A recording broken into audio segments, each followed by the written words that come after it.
Question जितना बड़ा दिखता है उसका सोल्यूशन उतना ही आसान होता है, अगर आप उस क्वेश्चन को बनाने का तरीका समझ जाते हैं तो चलिए ये क्वेश्चन को मैं आपको बताता हूँ कैसे इसका सोल्यूशन होगा। एकदम आसान तरीके से, ट्रिकी वे में मैं आपको बताने वाला हूँ। यहाँ पर कह रहा है PQR एक नदी पर 3 शहर है, मतलब ये हमारा एक नदी है, इस पर आपको 3 शहर दिए गए हैं। PQR, Q P और R से समान दूरी पर है, यानी कि यहाँ पर हमारा क्या होगा Q, जो कि P और R, यहाँ पर हो गया P और यहाँ पर हो गया R, इन दोनों से समान दूरी पर, यानी कि ये डिस्टेंस x है तो ये भी डिस्टेंस हमारा क्या है x।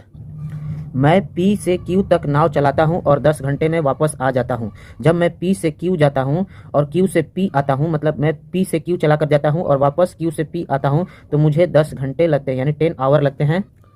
और मैं 4 घंटे में P से R तक नाव चला सकता हूं, यानी कि मैं P से R तक जाने में, यानी P से R तक जाने में मुझे कितना 4 घंटा लगता है।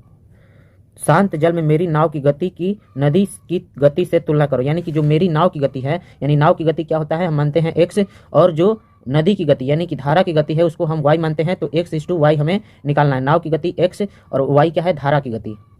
तो यहाँ पर देखिए P से Q और Q से P आने में 10 घंटे लगते हैं। अगर हम इसी को डबल कर देते हैं, यानी Q से R और R से Q आने में भी 10 घंटे लगेंगे। देखिए जब P से Q जाता है तो x डिस्टेंस ही जाता है और Q से P आता है तो x डिस्टेंस ही आता है, तो जब हम इसको डबल कर देंगे तो हमारा टाइम भी उतना लगेगा, मतलब Q से R जाने में और R से Q आने में भी हमारा 10 घंटा ही लगेगा। क्योंकि मान लीजिए कि P से Q जा रहा है तो x प्लस वाई की गति से जा रहा है, x प्लस वाई की गति से जा रहा है, धारा के मान लीजिए कि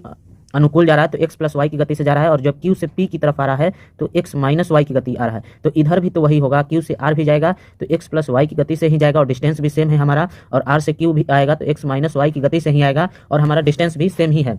तो जितना P से Q जाने में समय यानी 10 घंटे का लग रहा है, उतना ही हमारा Q से R जाने में भी और आने में भी उतना ही समय लगेगा, यानी कि यहाँ पर भी हमारा 10 घंटे का ही समय लगेगा।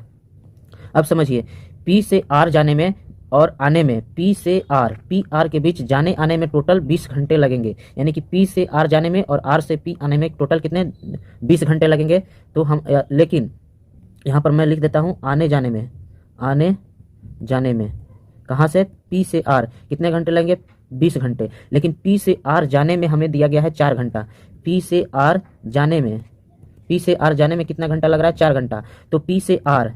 R आने में कितने टाइम लगेंगे, P से R आने में हमारा 20 माइनस 4 यानी कि 16 घंटे लगेंगे। P से R आने में 16 घंटे हमें टाइम लगेंगे। तो हमारा P से R जो है ये x प्लस वाई की गति से चल रहा है, यानी कि x प्लस वाई की गति से जब हम जा रहे हैं तो हमारा जो टाइम है ये हमारा कितना लग रहा है, P से R जाने में 4 घंटे, और जब हम x माइनस वाई यानी कि R से P आ रहे हैं, तो जब हम आ रहे हैं सेम ही डिस्टेंस है जाने और आने में, तो हमें 16 घंटे लग रहे हैं, यानी x प्लस वाई हमारा 4 हो गया और x माइनस वाई से जा रहे हैं तो हमें 16 घंटे लग रहा है। ये तो हमारा था समय का रेशियो। ये किसका समय का रेशियो था, तो समय का रेशियो ये है, तो हमारा स्पीड का रेशियो क्या हो जाएगा, समय का रेशियो का उल्टा होता है स्पीड का रेशियो, तो स्पीड का रेशियो कितना हो जाएगा 16:4 हो जाएगा, 16:4 हो जाएगा। तो x प्लस वाई हमारा 16 है और x माइनस वाई हमारा 4 है, तो x रेशियो में निकाल रहे हैं, x कितना हो जाएगा, दोनों को ऐड करके 2 से डिवाइड कर देंगे तो x हमारा आ जाएगा 10, और y कितना आ जाएगा, दोनों को घटाकर 2 से डिवाइड दे देंगे तो 12 6 आ जाएगा। तो हमारा x/y ही निकालना था, तो कितना आ गया 10/6 यानी कि 5/3। ये हमारा क्या हो गया, आंसर हो गया। अगर आप इस क्वेश्चन को बहुत आसानी से समझ लेते हैं, पूरा वीडियो देखकर समझ लेते हैं, तो आप इसको तुरंत बना सकते हैं, मुझे आपको समझाने में ज़्यादा टाइम